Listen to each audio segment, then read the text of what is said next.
안녕하세요. 오늘은 구약 성경 사사기 16장으로 들어가 볼까 합니다. 이스라엘의 유명한 사사 삼손 이야기의 그 마지막 장이죠. 네, 삼손 하면 역시 힘의 상징인데 그 마지막은 참 비극적이죠. 사랑과 배신, 그런 드라마틱한 요소가 많습니다. 맞아요. 그 힘과 약점, 그 극적인 결말까지 오늘 한번 쭉 따라가 보겠습니다. 자, 바로 시작해 볼까요? 이야기가 삼손이 블레셋 도시 가사로 가는 것부터 시작해요. 당시 블레셋은 이스라엘을 계속 괴롭히던 민족이었죠. 거기서 한 여인을 만납니다. 네, 그러자 이제 블레셋 사람들이 이번에야말로 잡자 하고 밤새 성문에서 기다리는데요. 그런데 결과는 좀 허무하죠. 허무하다 못해 어이가 없죠. 삼손이 한밤중에 그냥 일어나서 그 무거운 성문짝이랑 문설주, 빗장까지 통째로 뽑아버려요. 그걸 또 어깨에 메고요. 네, 그걸 메고 수십 킬로미터를 걸어서 헤브론 근처 산 꼭대기에 딱 갖다 놓습니다.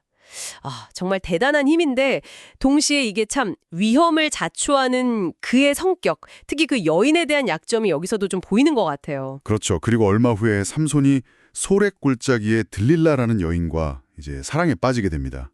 여기서부터 이제 본격적인 비극의 시작이라고 할 수 있겠죠? 블레셋 방백들, 그러니까 지도자들이 이걸 놓칠 리가 없죠.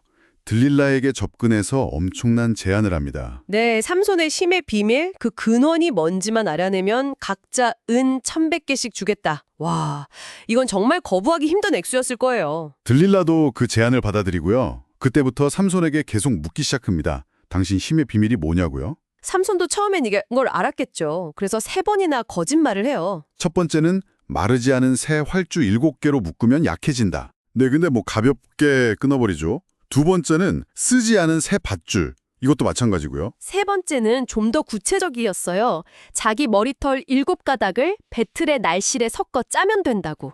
이거마저도 삼손이 그냥 배틀째 뽑아버리면서 실패하죠.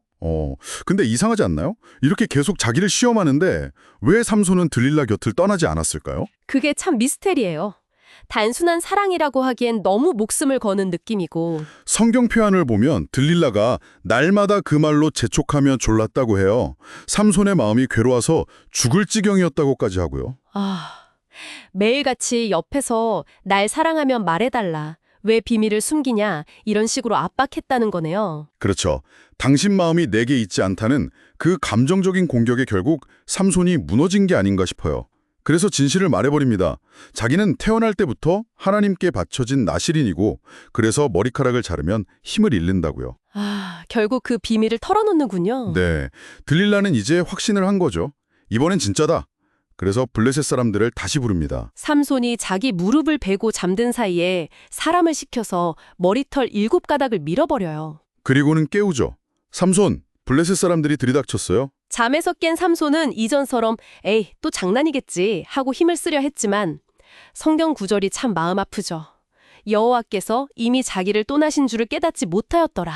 네, 힘의 근원이 사라진 걸 몰랐던 거예요. 결국에는 블레셋 사람들에게 힘없이 붙잡히고 맙니다. 그리고 정말 끔찍하게도 두 눈을 뽑히죠. 네. 그리고는 가사로 끌려가서 놋줄에 묶인 채로 감옥에서 맷돌을 돌리는 신세가 됩니다. 민족의 영웅이 한순간에 나락으로 떨어진 거죠. 정말 처참한 몰락인데요. 그런데 여기서 작지만 중요한 단서가 하나 등장합니다. 맞아요. 그의 머리털이 밀린 후에 다시 자라기 시작하니라. 이게 마지막 반전의 복선이 됩니다. 시간이 좀 흐르고 블레셋 사람들은 자기들의 신 다곤에게 큰 제사를 드립니다. 삼손을 잡게 해줘서 고맙다는 축제죠. 네, 아주 큰 잔치가 벌어졌고 사람들이 막 흥에 겨우니까 삼손을 불러내서 제주를 부리게 하자. 조롱거리로 삼자. 이런 분위기가 된 거죠. 그 신전 지붕 위에만 구경꾼이 3,000명가량 있었다고 하니 정말 많은 사람이 모인 자리였네요. 그렇죠. 그때 이제 눈이 먼 삼손이 자기를 인도하던 소년에게 부탁을 합니다. 이 신전을 바치고 있는 큰 기둥 2개 좀 기대게 해달라고요. 그리고는 마지막으로 하나님께 부르짖습니다. 네, 주 여호와여 저를 기억해 주십시오. 제발 이번 한 번만 저를 강하게 하셔서 제 2눈을 뽑은 저 블레셋 사람들에게 원수를 단번에 갚게 해주십시오. 이렇게 기도를 하죠. 그리고는 그 2 기둥을 하나씩 팔로 감싸 안고 외칩니다. 블레셋 사람과 함께 죽기를 원하노라. 온 힘을 다해서 그 기둥을 밀어버리자 거대한 신전이 그대로 무너져 내립니다. 그 안에 있던 블레셋의 모든 지도자들과 백성들, 그리고 삼손 자신까지 모두 함께 최후를 맞이하게 되죠.